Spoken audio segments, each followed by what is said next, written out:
इस बार न केवल जिताने जा रहे हैं बल्कि रिकॉर्ड मतों से ऐतिहासिक वोट देकर से देश की बड़ी जीतों में शामिल होने जा रहे हैं।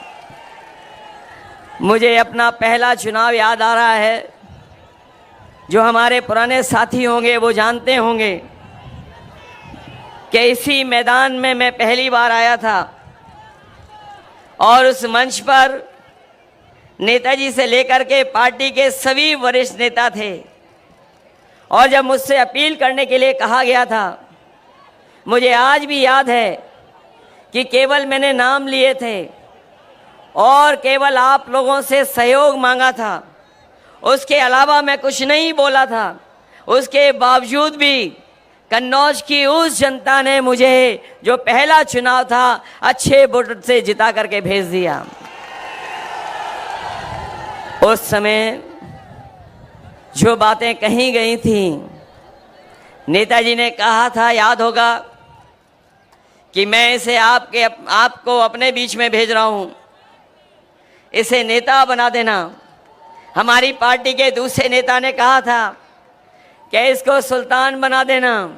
किसी ने कहा था कि ये आपके साथ कंधे से कंधा मिलाकर के अपनी पूरी राजनीतिक जीवन में आपके साथ खड़ा दिखाई देगा।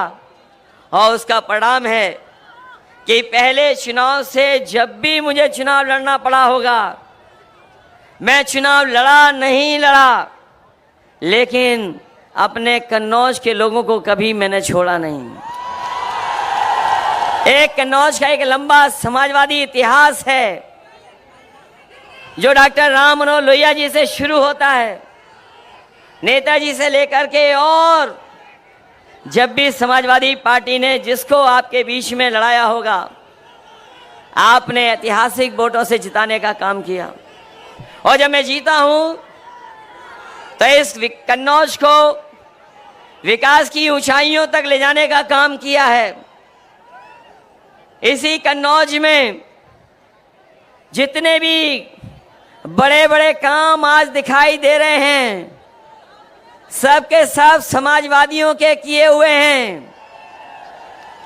अगर कोई हाईवे पे चलता होगा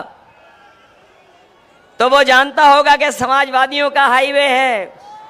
कोई चला होगा, लेकिन हाईवे को हम लोगों ने कभी धुलवाया नहीं होगा।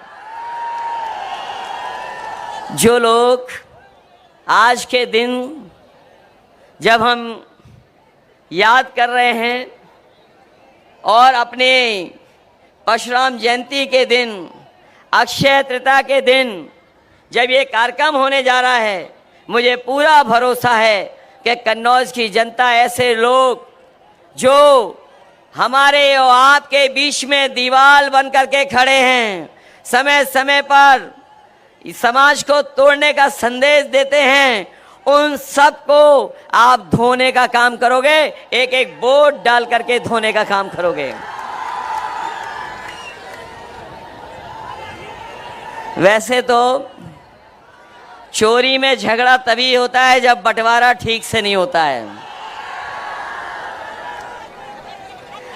चोरों में झगड़ा तभी होता है जब चोरी की चीज का बंटवारा ठीक ना हो। और हमें तो वो दिन भी याद आ रहे हैं जो लोग कहते थे बादलों की वजह से रडार से दिखाई नहीं देता है और नाले की पाइप से गैस निकाल करके चाय बनाई जा सकती है। आज वही लोग और उनके सहयोगी लोग कह रहे हैं कि जो वैक्सीन निकाल ली है, जो वैक्सीन लगवाई है, जिनके पास ऐसा ज्ञान है तो उन पे ये भी तो ज्ञान होगा कि वैक्सीन जो लग गई है वो वैक्सीन कैसे निकाली जाएगी।